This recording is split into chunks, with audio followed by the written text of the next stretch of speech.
నమస్తే ఫ్రెండ్స్, నేను మీ Paddu. Welcome to our channel garden tales. ఈరోజైతే నేను ఒక మంచి ఫర్టిలైజర్ని మీకు చూపించాలన్న ఉద్దేశంతో మీ ముందుకు వచ్చేసానండి. అదేంటంటే డైలీ మనం కిచెన్లో నిమ్మకాయలు యూజ్ చేసుకుంటూ ఉంటాం కదా, ఆ తొక్కల్ని పడేయకుండా నేను ఒక 20 డేస్ నుంచి నిమ్మ తొక్కల్ని అయితే కలెక్ట్ చేసి ఎండలో ఎండబెట్టుకున్నానండి. చూసారు కదా, ఈ విధంగా బాగా డ్రై అయిపోయినాయి అనమాట. వీటిని చిన్న చిన్న ముక్కలుగా చేసేసుకున్నాను. తర్వాత ఒక 1 మంత్ నుంచి నేను ఎగ్సెల్స్ ఉంటాయి కదా, ఇంట్లో గుడ్లు ఉడకబెడుతూ ఉంటాం కదా డైలీ, ఆ ఎగ్సెల్స్ని కూడా నేను ఎండలో ఎండబెట్టుకున్నాను అనమాట. అలాగే టీ పొడిని కూడా వేసుకున్నాను. డైలీ తాగిన తర్వాత ఉంటుంది కదా, దాన్ని కూడా డ్రైన్ చేసిన తర్వాత ఎండబెట్టుకొని టీ పొడి అలాగే ఎగ్సెల్స్ ఈ నిమ్మ తొక్కల్ని కలిపి బాగా మిక్సీ పట్టుకోవాలండి. ఈ విధంగా కొంచెం కొంచెంగా మిక్సీ పట్టాలి. ఒకేసారి వేసేసినట్లయితే లోడ్ ఎక్కువైపోయి మిక్సీ ఇబ్బంది పెడుతుంది. కాబట్టి కొంచెం కొంచెంగా మిక్సీ పట్టుకోవాలండి. ఇది చాలా మెత్తగా పౌడర్ లాగా అయిపోయింది. చూసారా, ఈ విధంగా మనమైతే ఫర్టిలైజర్ని తయారు చేసుకొని, ఇది రైనీ సీజన్లో అయితే ఓన్లీ పౌడర్గా మొక్క మొదట్లో వేసేసుకోవచ్చు. లేదంటే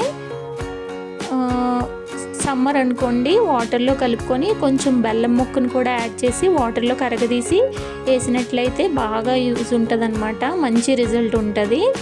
ఇలా పౌడర్లా చేసుకోవడం వల్ల ఏంటంటే పైన టెర్రస్ పైన అయితే కాకులు అవి పాడు చేయకుండా ఉంటాయి. అలాగే తొందరగా మట్టిలోకి అబ్జర్బ్ అయిపోతుంది.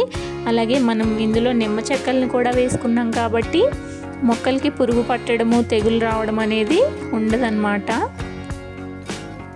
ఈ విధంగా తయారు చేసుకున్న ఫర్టిలైజర్ని ఒక డబ్బాలోకి తీసుకొని ఒక స్పూన్ వేసుకొని 8 కంటైనర్లో పెట్టుకుంటానండి. ఈ విధంగా తీసుకోవడం వల్ల నాకు పౌడర్ అనేది పాడవకుండా ఉంటుందన్నమాట.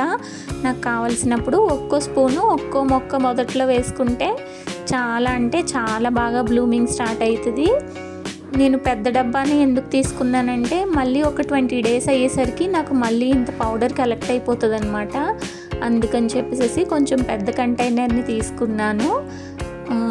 ఈ విధంగా నేనైతే నా మొక్కలకి ఏదో ఒక రూపంలో ఫర్టిలైజర్ అనేది ఇస్తూ ఉంటానండి. అందువల్లే నా మొక్కలన్నీ కూడా చాలా అంటే చాలా హెల్తీగా ఫ్లవరింగ్ కానీ కాయలు కానీ ఇవ్వడం స్టార్ట్ అవుతాయి అన్నమాట. నా ఆలోచన మీకు ఎలా అనిపించిందో ఖచ్చితంగా కామెంట్ చేయండి. అలాగే నా వీడియో కనుక మీకు నచ్చినట్లయితే లైక్ చేసి ఛానల్ని సబ్స్క్రైబ్ చేసుకోవడం మర్చిపోవద్దు. మరో వీడియోతో మళ్ళీ మీ ముందు ఉంటానండి.